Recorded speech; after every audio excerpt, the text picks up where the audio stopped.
Phew.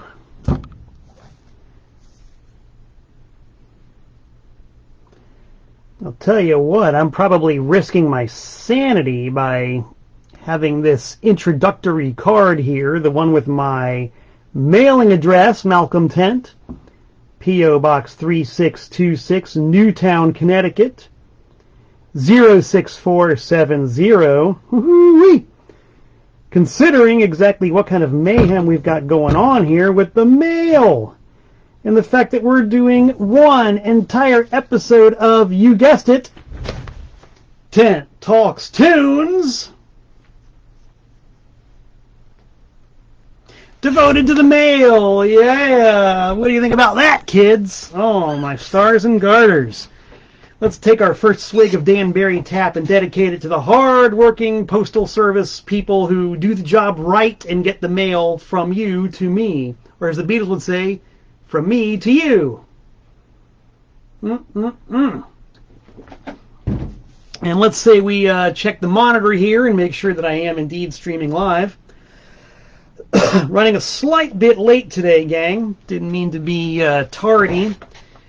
I recently invested in a brand new, when I say brand new, I mean brand spanking new video camera. And silly me, I thought it would be just a simple matter of plugging it in and rolling. I was wrong, of course. So if I'm 6 or 7 minutes late, it's because I was spending far more time than that trying to make the brand new video camera perform. But I suspect that when I do Tent Talks Tunes next, let me get rid of this stupid warning message here. Go away. God damn, Facebook just spams you to death when you go online. You have to minimize a lot of windows. Anyway, when I do Tent Talks Tunes next, in theory, I'm going to be super high res and in living stereo and looking even better, brighter, and more beautiful baby than I am now. Let me tell you something. Woo! It's going to be good. We think.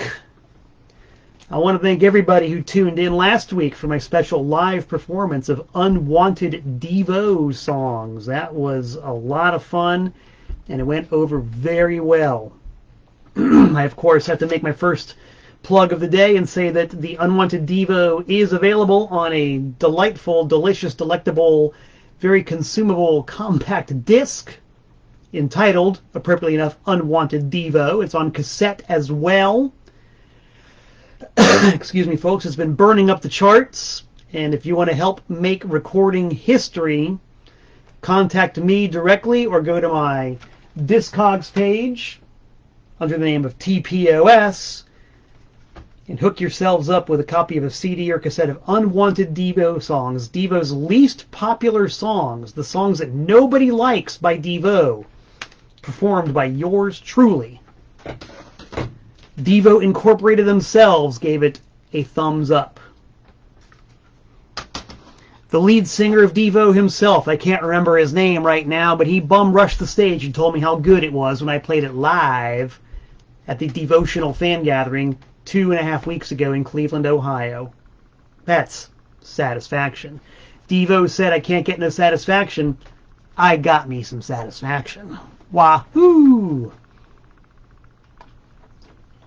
All right. We're not going to assume that I'm online anymore. I'm just going to check the monitor and make sure that I am indeed online, and I am streaming, and I am live. Yes, indeed.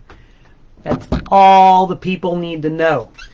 So, since this week's show is all about the mail and all the things that go with it, we're just going to dive right in. We're going to check the bulletin board first, and then we're going to talk tunes by checking the mail. Well, what's happening in the world of old Amity? Well, for the past few weeks, you've seen me reaching over my left shoulder and pointing to a flyer for an Antiseen show for Tampa, Florida, November 5th. Well, guess what? That flyer's not there anymore. It is replaced with a flyer for November 3rd. Antiseen are playing at Reggie's in Wilmington, North Carolina with our good friends, the Street Clones and the Bastard Brigade.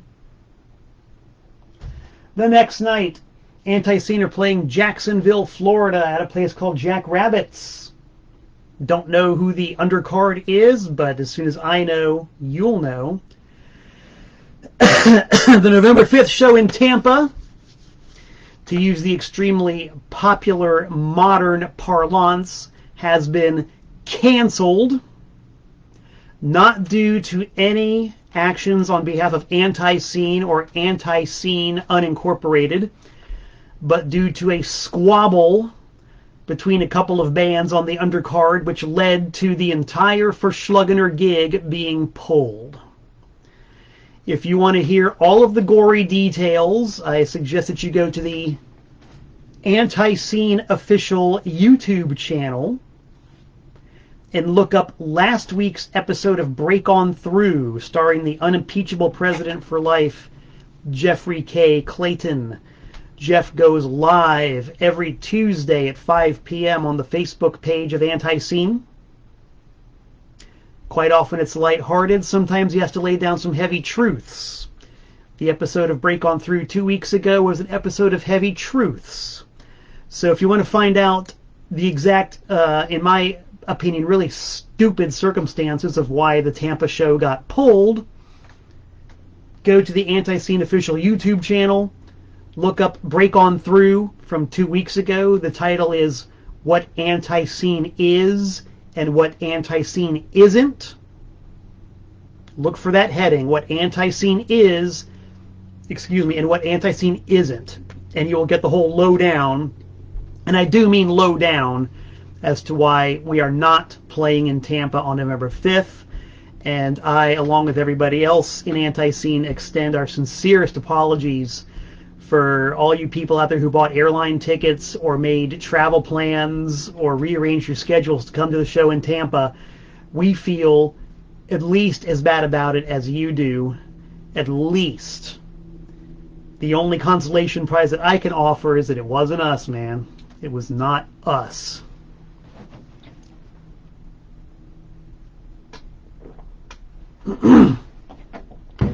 Another consolation prize is if you can get yourselves to Mobile, Alabama on November 5th. The odds are pretty darn tootin' good that we are playing there instead. Yes, we have a makeup show scheduled for Mobile, Alabama. November 5th, our good pal Dennis Highland from Jackhammer Records USA. Jackhammer is our Japanese label, and Dennis is the American emissary for our Japanese label based in Mobile, Alabama. He stepped up to the plate and has gotten the wheels in motion for us to play in Mobile, Alabama on November 5th instead of Tampa. So by all means, keep an eye on the Facebook and all that good stuff for more information about that date as it unfolds. But I must assure you folks that November 3rd and November 4th are 100% on. We are going to rock it. We also have November 13th at Ground Zero in Spartanburg, playing with the almighty Obsessed. Yes, the Obsessed. And if you fans out there of sludge doom metal, like the real deal, the real stuff that's been going on for decades and decades, the Obsessed. And we are playing with them on November 13th at the Ground Zero in Spartanburg. Very excited about that. So, what else is happening on the bulletin board? What do we have posted here? Well, speaking of dates and live shows, the Northeast tour of Little Old Me and my good pal Tim Holhouse coming all the way from England. We've got the full, the full, as he would say, schedule of dates officially up and posted. If you've looked at my page, you will see this very flyer. If you haven't, I'm going to look over my right shoulder and read to you exactly what we got. October 12th, special early show at Molten Java in Bethel, Connecticut. October 13th, Bell Tower Records in Adams, Massachusetts, with a whole bunch of other cool people. Very looking forward to that. October 14th, the News Cafe in Pawtucket, Rhode Island. That will be my first time ever playing in Rhode Island. I've been living here in the Northeast for 36 years, and I've never set foot in Rhode Island to play a show. That will be changed on October 14th. October 15th, Willimantic Records in Willimantic, Connecticut. It's me, Tim, the Moving Targets from Massachusetts, which is very cool, and some other fine folks. Another early matinee show. That one begins at 1 p.m. on a Sunday, so set your alarm clocks. October 16th at the Ale and Witch in New Brunswick, New Jersey. Yes, very cool. October 17th, we're playing a house show in Wilkes-Barre, Pennsylvania. Contact me directly for information if you want to actually go to a show in Wilkes-Barre, Pennsylvania. It is possible. I never would have thought so, but it is possible. Same deal for Stroudsburg, Pennsylvania, October 18th. Stroudsburg? I don't know how many times I've driven past Stroudsburg, never actually detoured to go into Stroudsburg, but we're playing there on the 18th. And we're wrapping up at the 19th in Lancaster, or as they say in Lancaster, Lancaster, Pennsylvania, October 19th. Special basement show. If you want information, again, contact me directly or contact him directly. Or, as they say in the biz, ask a punk. Go to Young, Angry, and Poor Records and talk to David Preno. Maybe he knows something about it. Just saying. I'll be there myself the day of the show. You better believe it. If there's a record store in town, I'm there. All right, folks. That's pretty much it for the bulletin board. Now we're going to dive into the mailbox, which means we are officially going to talk tunes. Man, some days, some weeks, the mailbox is just a big, hollow, empty shell. Some days and weeks, I have to go to the front desk at the post office to collect all the swag in my special big plastic tub. This was a big plastic tub week. Oh, my Lord, have mercy. We're going to go, I think, from small to large in terms of stuff received. Small to large. We're going to go from one humble envelope all the way to one fairly large box. But of course, before we do that, I did have these sitting out. The Malcontent Power Duo featuring David Kendrick. David Kendrick of Sparks, Devo, and Shoo Shoo, and a whole bunch of other bands. We cut a record. It's made by hand by a genuine Tennessee craftsman. Only 25 made. It's on CD too. Go to Discogs, look up TPOS, and make like Tom Jones and help yourself. All right, now the mail. Well, what's the first thing we got? This is kind of a mysterious one. A small blue envelope addressed not only to me, but also from me. What can that mean? Why is there a self-addressed stamped envelope in my own mailbox? That's my handwriting too, by the way. That is my handwriting. Why is there an envelope addressed to me, from me, in my own handwriting? Let's find out. I think I already know, but you guys don't know, so we're going to find out. Larry Mann, my main man, posted earlier about a cameo by the famous Million Mile Scissors. If I can find where they are on this desk of mine, said Scissors will make a cameo. And here they are.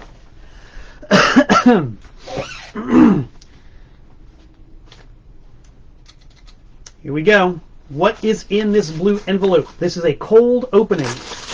Cold opening. This envelope is completely sealed, or it was until a second ago, and now it's open.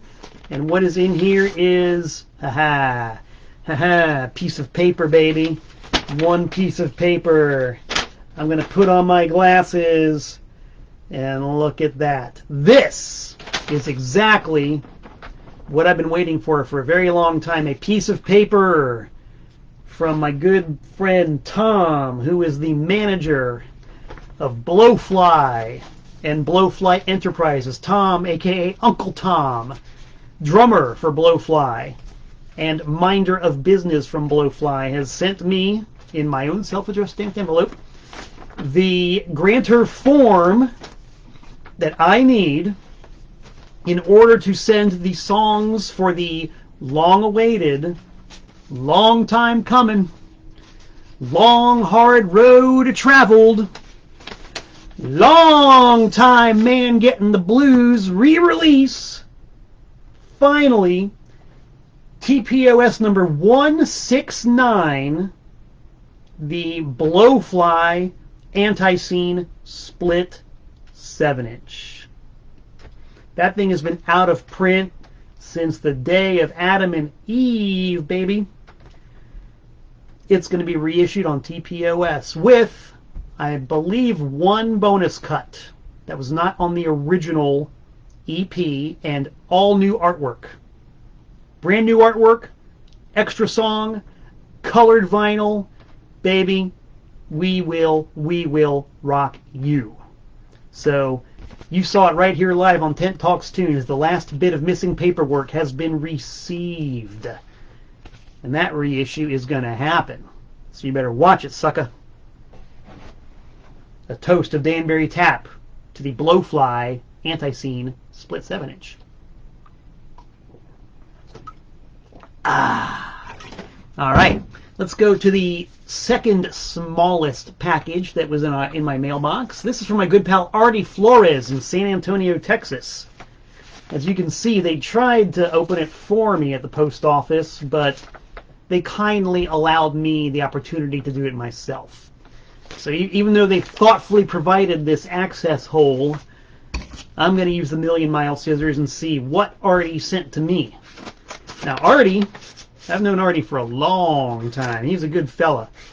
He has a genuine print fanzine called Night of the Bloody Tapes. And I love that zine. It's an 8.5 by 5.5 print zine in which Artie reviews the sleaziest, trashiest, most garbagey horror and slasher and terror movies on VHS, and even a couple of good ones every now and again. He rates them according to the number of Manos Hands of Fate that each title is worthy of. And if you don't know Manos or Manos Hands of Fate, look it up. If you love garbagey movies as much as I do, you will absolutely pop your cork when you learn about Manos Hands of Fate. And and the fact that Artie uses that as his rating system. That's cool. So Artie sent me a little message by Instagram lately saying he's gotten into the cassette racket. Yes, the cassette racket is a very good racket. It served TPOS very well for a number of years. And what we've got here is the kind of thing I love. A real piece of paper, a real handwritten letter. I'm not going to read the whole thing online or here on camera, but this is the latest cassette on Artie's micro-label, Night of the Bloody Tapes. Let's see what this is. What kind of cassette is a guy like Artie Flores going to release on a label like Night of the Bloody Tapes? What could this possibly be? I don't know. It's by a band called Dead Horse. It's called Feed Me. It's got real handwritten art on the front. It's green, and I'm going to listen to it. There's also a CD here. What is this? A CD from the Taco Rat and SATX. I don't know what that means. Oh, but it's on Wheelchair from Saginaw, Michigan. Ah, interesting. A collaboration between Wheelchair of Saginaw, Michigan and Taco Rat of San Antonio, Texas, by the French Werewolves. If I'm not mistaken, this has a sockeye connection. I think this has a sockeye connection. Let's see if I can scan the letter very carefully or very quickly and see if there's any mention of the word sockeye. I don't see the word sockeye. All right, so it's mere speculation. If anybody knows if the French Werewolves have any kind of sockeye connection, please post a comment, because inquiring minds want to know. Already, the song titles are great. We got a song called Rubber Cacti. We got a song called Shopping Mall. We got a song called Cyborg Mule Factorial. Number 3, Ticket-Taking Kiosk Farter. It's gotta be good. The French Werewolves. If any of my sockeye buds are watching, Food Fortunata, are you watching? Is this you?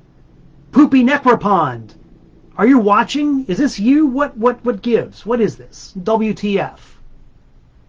Seriously, man, WTF, French werewolves.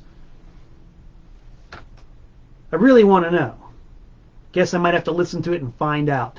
Thank you, Artie, so very much for the tape and the CD. I appreciate it greatly. And when I'm behind the wheel of the Tetmobile, my 2008 Subaru that has the 2006 CD player in it, you know for a darn tootin' fact that I'll be playing that French Werewolf CD, and I'll be spinning that Dead Horse cassette on one of the cassette decks that are behind this fabulous backdrop. See how fabulous it is? It's very flexible.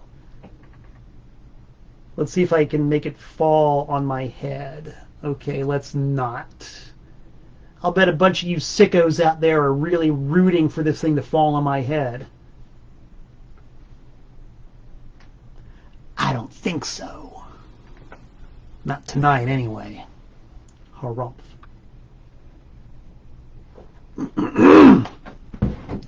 All right. We're increasing in size greatly here. Oh, you know what? This next largest envelope reminds me I forgot to tell all you people, because I know it's in this one. I already opened this one. This is small little flyers for the Punk Rock Flea Market, which is happening in Southington, Connecticut on October 23rd at the Southington Drive-In.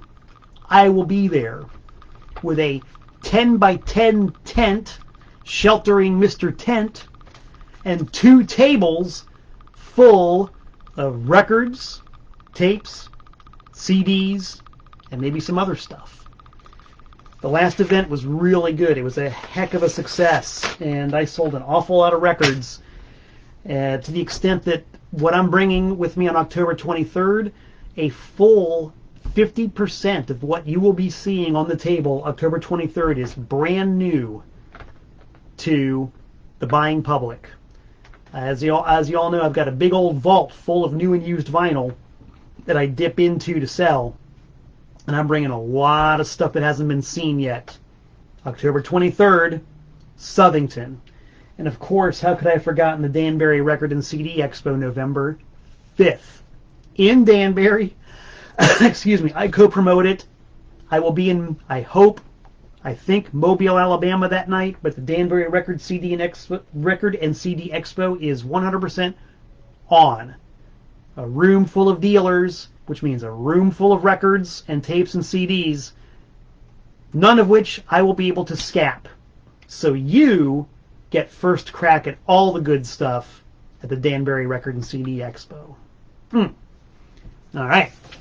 Now the next largest envelope that we got in the mail, another one that I already opened up. I kind of had to open this one because this was this contained materials that required approval from yours truly. We had to set the wheels in motion, so I had to open this one up and listen to the contents. There's a clue right there, and in fact, I'm going to reach over to my left a little bit here and grab you the entire contents of that box, because we got one of the objects here, but you know, why stop with one when you can do a little bit of a show and tell on all 10, count them 10, test pressings from Cascade Record Pressings, way out on the West Coast. Cascade Record Pressing is the label owned by TKO Records, which is Antiseen's label, main label in the U.S. I sent away to Cascade to get a record pressed. The test pressings came back. I sampled one of them. It sounded great. I wrote to my sales rep and said, approved. So that means now another title that's been out of print forever and ever and ever on TPOS is sooner or later going to be back in print and available to the public. What might it be, you might ask? It might be... Well, first I'm going to show you the special custom test pressing sleeve I made for these, because I am an absolute record collector and I love doing stuff like this. That's going to be the back flap. You can see 2020 test pressing edition of 10 copies. They are hand numbered from 1 to 10. And you might have guessed already, it's the reissue of, yes, G.G. Allin and the Disappointments. It's not the money, it's the mission. Recorded live under battlefield conditions one fateful night at SUNY Purchase, the Art College in Purchase, New York, where G.G. Allin and the Disappointments tore it up, and I do mean tore it up, for about 10 torrid minutes. As always, I had the tape recorder rolling, and the results live on vinyl. This is the second pressing of this record. The first pressing has been out of print for, God, probably 5 or 6 years at this point, maybe even 6 or 7 at this point. The first pressing sold out real fast. And due to just one reason or another, I never quite got around to doing the reissue on it, but it's happening. As usual, we're at the mercy of, supply chain issues, vinyl plants being clogged up by worthless shit from the major labels. I've already talked about that. You know my opinions on that. Not even my opinions, the truths about that. Whatever. The wheels are in motion. The presses will soon be pressing records. And soon, the reissue of It's Not the Money, It's the Mission will be available for your sweaty palms, should your sweaty palms desire them. If not, you can just disregard everything I said for the past 4 or 5 minutes. Just disregard it. Piffle.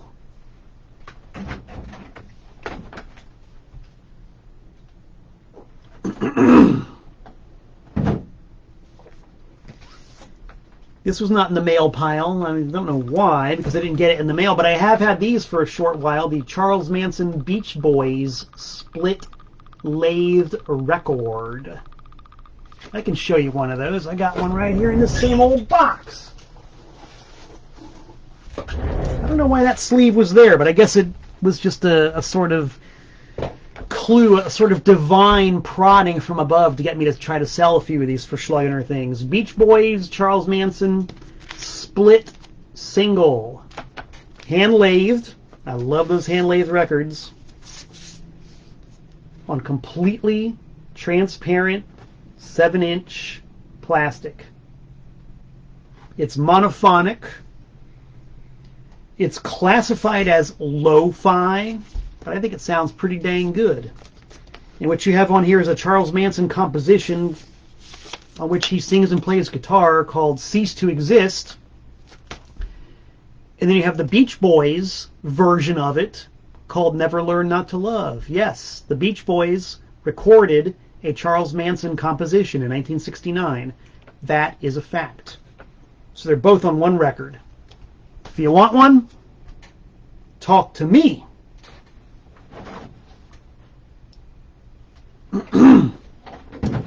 Now we got two big boxes. I wonder which one would be defined as the bigger of the two. I'm going to say that that one is the bigger of the two. This one is the not quite bigger of the two. Yes, it does say Light in the Attic, but it's not from Light in the Attic. Light in the Attic is a fine reissue label in Seattle. I do a lot of business with them. The irony is that when this box arrived in the mail, I was sending a big box out to the Light in the Attic record store full of TPOS product. So Brad from Light in the Attic, if you're watching, your stuff is on the way. And you'll be happy to know that one of your customers recycled this box to send to me. Now, it sort of begs the question, if this thing is not from Light in the Attic, well, who's it from, man? Who's it from? It's from my pal Aaron Williams. Or is it Aaron Matthews? Aaron, please qualify. Please clarify. Please correct. Aaron Williams Matthews. Aaron Matthews Williams. I don't effing know. All I know is that Aaron, to quote Madness, is one step beyond. when it comes to Devo records and collecting Devo records and getting all of the variations of every Devo record possible. And it's jogging my tired old feeble memory right now. I'm remembering why the David Kendrick record and CD were in this pile, because these directly relate to the contents of this box. What I have here, this is the 3rd edition of the Malcolm Tent Power Duo hand lathe records, in an edition of 25. It's got a back cover that is different from the 2nd edition and different from the 1st edition. I always have kind of weird feelings about changing up the cover art a lot on these things, but I always do it because of a real combination of circumstances. One of them being that as I get better and better with graphic design, I'm able to improve on previous editions of my releases. And I'm like, well, why not? You know, if I can do a better job on the back cover, then I should. Why not? And it's also fun because it gets me a chance to exercise more and new and different ideas as they keep popping into this fertile brain of mine. So I can, you know, especially with these micro editions, of which there are only 20 or 25 of each, you sell 25, get a new idea for a back cover with maybe a better layout or design than the prior, and just go ahead and do it. Just go ahead and make it, because why not?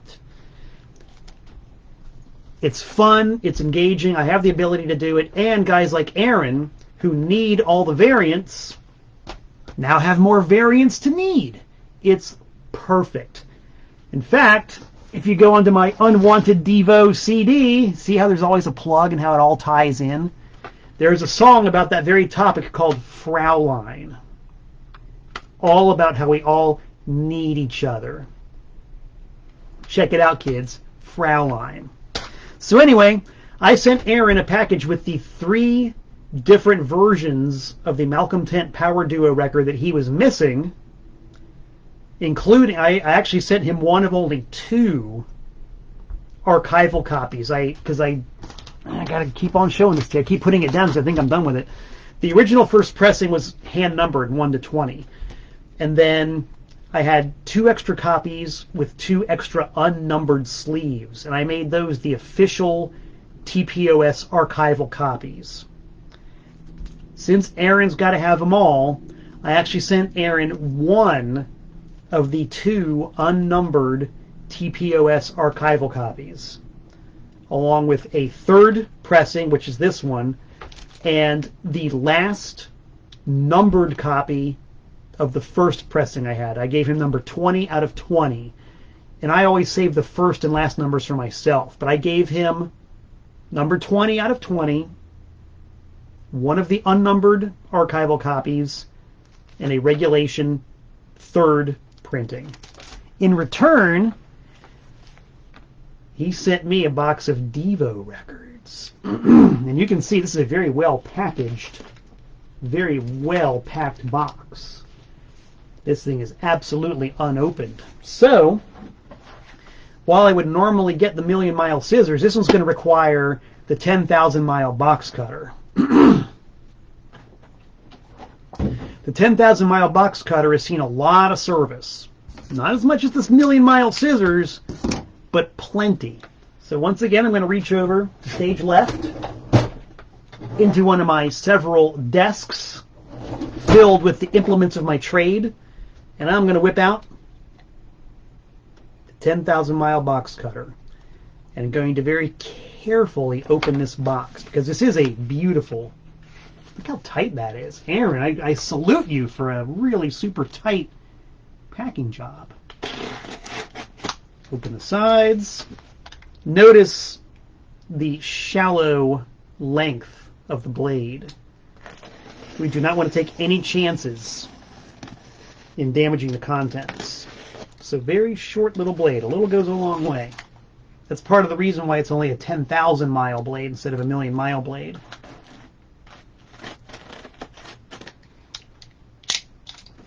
All right, we're gonna need this in a minute.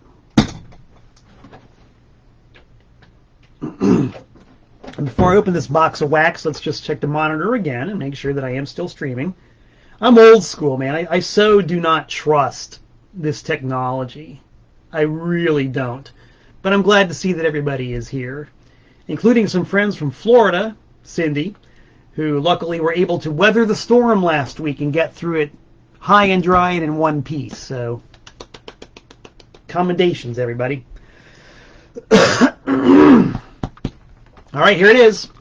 The box has been opened, and now we are really opening it up. Oh boy, what a heavy stack of wax. Now, Aaron, when he asked me, what do you want? He said, what do you want in exchange for these unique items? And I do mean unique items from your TPOS archive. I said, well, Aaron, I'm not quite on your level. I'm not the man who has everything by Devo. But I always need good, clean, stock copies of Devo records. So I can take them to events like the punk rock flea market and sell them. Take them to events like the Danbury Record and CD Expo, which I will be at in the springtime, to sell you people Devo records. And of course, there's always, the off chance that there might be one in here that I need for myself, and I will happily keep it. So let's just do a quick run through of what's in here. Now, this is very exciting. This takes me right back to the 11th grade. First pressing of New Traditionalists with the great big old hype sticker on the outside. And look at that shrink wrap on the cover. And you open it up. Yep, there it is. The bonus 7-inch of Working in the Coal Mine. The picture inner sleeve. The custom New Traditionalists label. What a beautiful thing. Looks like the menu in a Greek restaurant, which is probably the intended effect. God, that looks good. My high school girlfriend gave this to me for my birthday in 1981. And actually, it was very early on in our senior year. And I remember going to school and waiting to go to my first class. First period was Mr. Collins' English class, and she came up and gave me this copy. Not this copy, but a copy of New Traditionalists, which is identical to this. Fond memories. And of course, the really cool Subgenius designed poster of Devo protecting the future generations from the ninnies and the twits. Oh boy! So yeah, needless to say, I've already got one of these in my collection, so this one's for sale. Oh, and here we have another one. This is a very nice American stock copy of Freedom of Choice. Just a good, clean American pressing of it. Same deal. It's got the inner sleeve. It's got the classic label from 1980. This brings back fond memories of the summer of 1980 when this album came out. Even though it meant that for a short period of time Devo was no longer my band exclusively, I was so happy to see them make it as big as they did because, let's face it, I felt kind of vindicated myself when this band that I had loved for a couple of years at this point and had faced ridicule for loving all of a sudden now were popular. It's good to be ahead of the curve. Can I get an amen on that? Can I get a thumbs up and a heart? I want to break out the monitor. Let's see some thumbs ups and hearts and likes and stuff dedicated to the concept of being ahead of the curve. Let's light this sucker up, shall we? Who out there remembers what it was like to be in high school and to be completely on the outside of things? And people thought you were silly and ridiculous for liking music like this. And now, even though it's taken about 40 years, they've finally caught up. Or at least they think they have. They never will. But at least now they're aware of the fact that you knew better since day one. Yeah, we saw some of that. James Pogo is asking, have I heard the spoof Oi band called the Toughskins? doing their album Are We Not Men, We Are Devo. Yes. The guys from Sockeye were actually next to me for the entire event of the devotional. They had their own table set up. They had a band playing called Morgan PC, which was a Sockeye spinoff, who were great. So I got to hang out with Poopy Necropond and Food Fortunata all day at the devotional. That was great fun. And yes, Are We Not Men? We Are Devo. Oi, oi! Who else has got something to say about what? The comments don't ever really show on these things on my phone. I really don't know why. Carl Lockwood wants to know no Sub-Zero. No Sub-Zero? What do you mean, Carl? What do you mean? You gotta tell me a thing or two, because I don't know. All right. Here's another thing that is here. Yes, the Devo Live 6-song EP. It's got the innovative plastic packaging. This is how it came out. It was a plastic outer sleeve of heavy plastic, and the record just tucked in with a cardboard insert. No proper cover. Pretty good idea, but as you can see, the plastic covers had a hard time surviving the years. This one is actually almost all intact. So that's pretty neat. Devo 7-inch singles. How about this one? My Baby Doll! My Baby Doll! The lead single from what is perhaps Devo's most maligned record of all, Total Devo, featuring David Kendrick on the drums. Not only did I play a couple of songs from this album during my set, but this one band called Fight Milk did a song called Blow Up off of Total Devo, and a song called Some Things Never Change. And David sat in with them for Some Things Never Change. And I swear to God, man, as in my opinion, as weak and lifeless as the production is on the album, those songs sounded real good live. I mean, they really came to life when played on stage at full volume with real, like all the drumming on Total Devo is real, but it's so processed and so digitized that it lacks punch. But hearing it full force live in concert, those songs sounded good. Just saying. Here's a good one. Check this out. Come Back Johnny. UK pressing on 45. Let me get this stick-it note off of it. Come Back Johnny. Took me years to realize that the sticker, that's a sticker on the front. That the beautiful classical statue head actually peels off, revealing a hideous, ugly potato underneath. Dude. And it's got a female butt on the back. High school kids like myself go nuts for that kind of stuff. Ooh, and I don't know if the camera will reveal it, but it's on a beautiful shade of gray vinyl. I think you actually can see that. It's gray and it looks good. Aaron, you're spoiling me. European pressing of the Peekaboo 7-inch. This must be on Virgin, I'm going to guess. Oh, wow. German pressing with the big hole in the silver label. Pretty neat. Don't think I've got this one. I might have to keep this one for myself because I am that much of a completist. And speaking of European pressings, here a really cool European pressing of the very first opening screed from Devo, the original Jocko Homo / Mongoloid 7-inch single. American pressings had a fold-out sleeve. The UK pressings, which were distributed by Stiff, had a small hole as opposed to the US big hole and just a single-piece sleeve that did not fold out. And this one's in really nice shape. I might have to keep this one myself. But then again, you know me. I've talked previously on Tent Talks Tunes about how whenever a beautiful, fresh, mint copy of a record comes through, I sell that one, and I keep the beat-up one.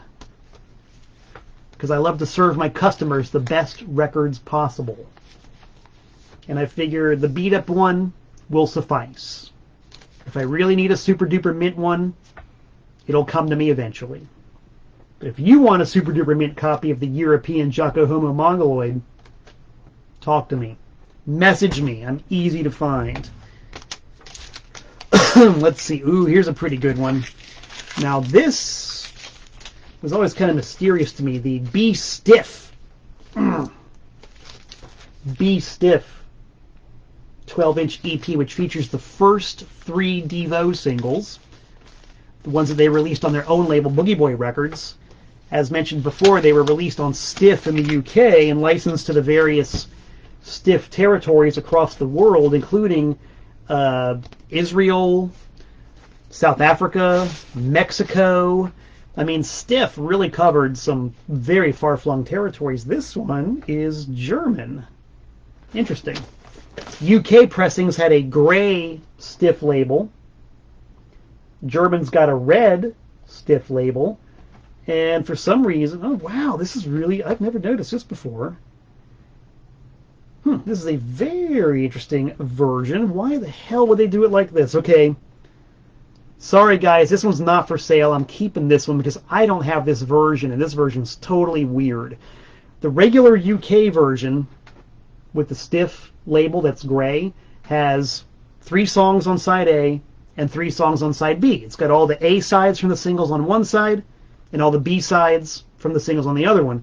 This has I Can't Get No Satisfaction as a 45 RPM 12-inch single on the A, and then the remaining 5 songs from the singles as an album on the B. You know, as a concept, that is completely ridiculous and utterly unnecessary, but I love it. I love it. I'm keeping this one, guys. Sorry. I'll sell you pretty much any other Devo record I just showed and told, but I got to keep this one for myself. This one I need. I need it. I want it. I got it. You're witnessing it here live, kids, the joys of record collecting. Look at the look in my eyes. Look at the expression on my face when I get a Devo record that I didn't have before. Whoa, it's heavy. It is so heavy. So heavy. And then, well, of course, we got the one that started it all. It was actually the advertisement in Cream magazine for Are We Not Men, We Are Devo, which at my tender young age of 14 was the most bizarre thing I'd ever seen in my life. I didn't know what it was, but I knew I needed it. And this one's interesting because it's got completely different label text from the other versions I've seen. I don't know why. That's a completely different typeface and a completely different layout. Don't know if I feel strongly enough to have to keep this one. It's pretty cool. If anybody really wants it, let me know. I'll part with it. Is it a Record Club edition? No Record Club markings. Huh, this is a weird one. I know that Aaron, he just put his Post-it note on it explaining exactly what version this is. I'll have to read that. I'm kind of curious. Excuse me. And then another one that's very special to me. This one is also most likely a keeper. The He, She, or It's Devo bootleg LP. Featuring an awesome recording of Devo live from New York City in 1977. The only appearance for a very, very, very long time of a song called Nutty Buddy, which is identified on this album as Get You ID.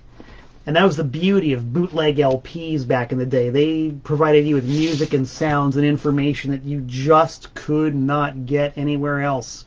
No YouTube, no file sharing, no MP3s, no Discogs.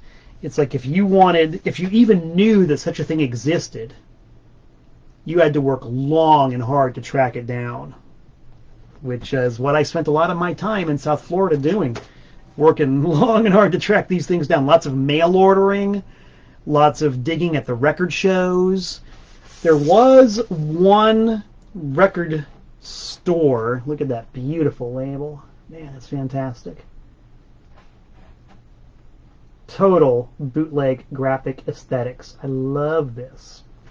There was one record store in South Florida that was a regular, reliable source for bootleg LPs, and the guy who owned it was a total creep. Did not like him at all. But he had the boots, so I would pinch my nose and walk in there and browse the bins to see what he had, and that old jerk got a lot of my money back then. So Aaron, thank you. Thank you. Fabulous haul of Devo records. Very much appreciated. And I know that I sent you an extra record that you weren't expecting. I'm sure, like the Beatles, we can work it out. Let's see if anybody else has comments before I open up the biggest box. Don't know what's going on with the comments. I see people are watching, but I don't know what you guys are saying. Okay, here it is. The last biggest box that I got in the mail. And this is one that I know what's in there because I actually mail ordered what's in it. And I'm not going to show the box because it's a recycled box from a corporation who I do not support. And I'm not going to give them any free advertising, no free publicity at all. None whatsoever. So I'm going to take the 10,000 mile box cutter and I'm going to open this box off camera. But I assure you guys, I have not opened it before. It is completely sealed. You can hear it. We're opening it up very carefully. The seal has been broken. Ooh, this guy really taped it up. You can hear it being forced open. Ah, yes. Alright, we got the requisite packing paper. And we got the goods. What's in here that makes me so excited and so happy?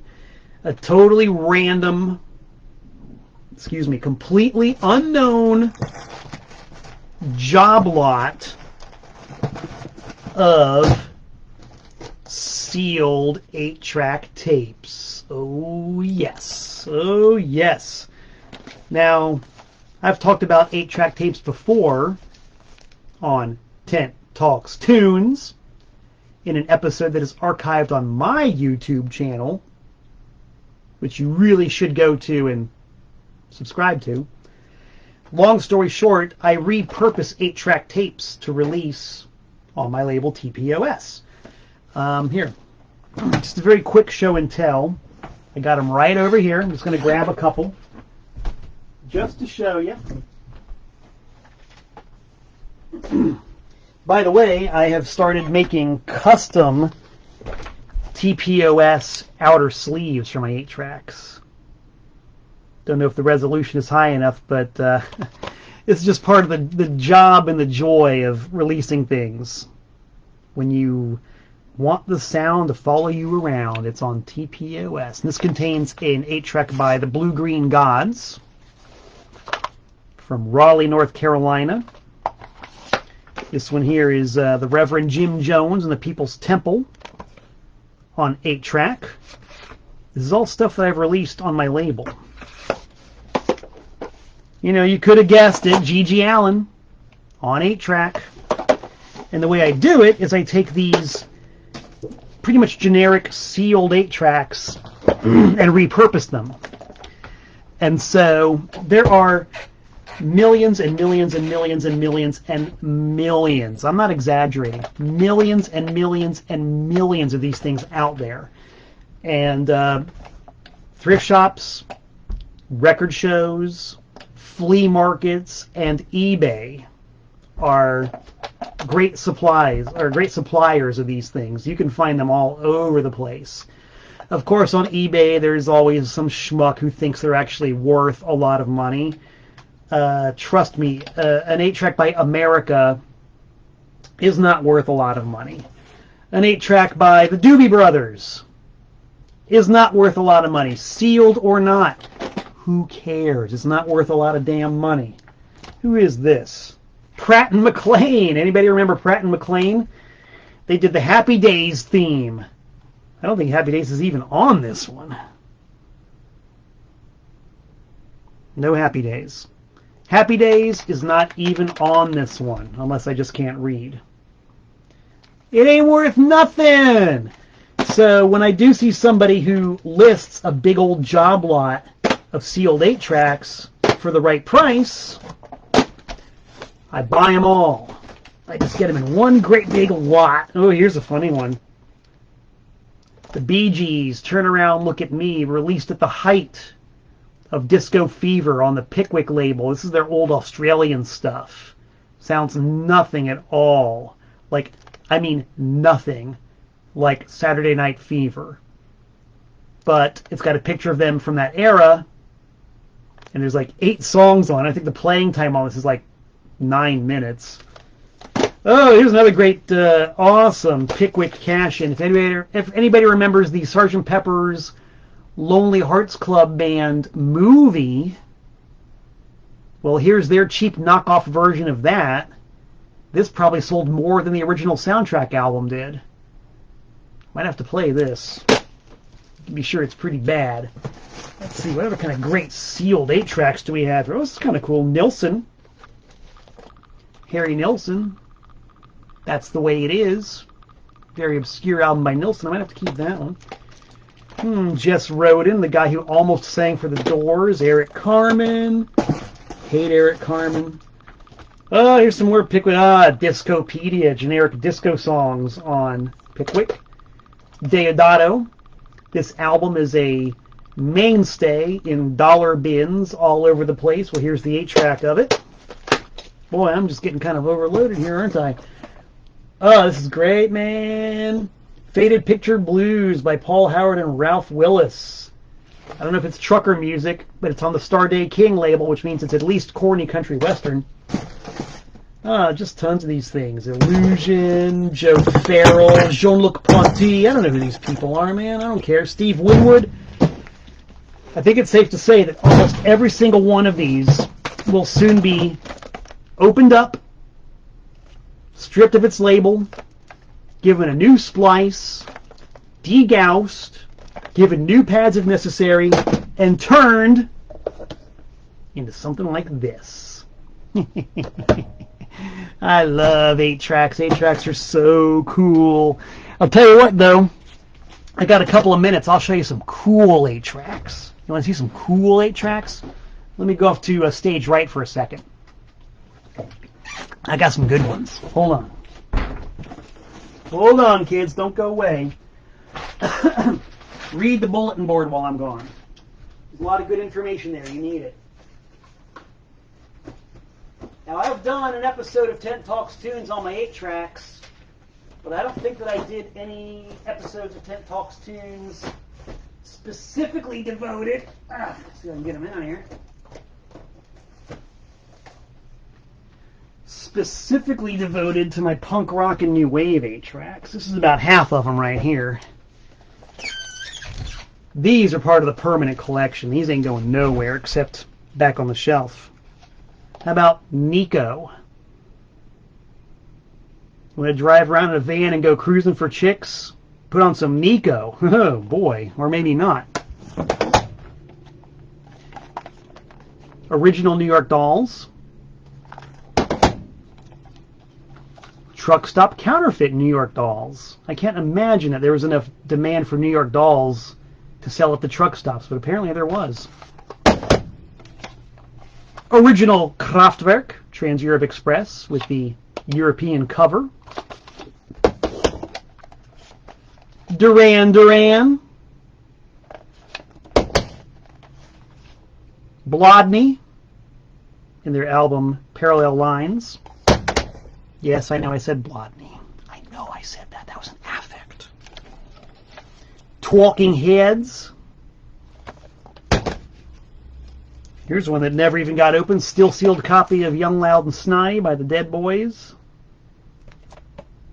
Quite possibly found in a job lot somewhere.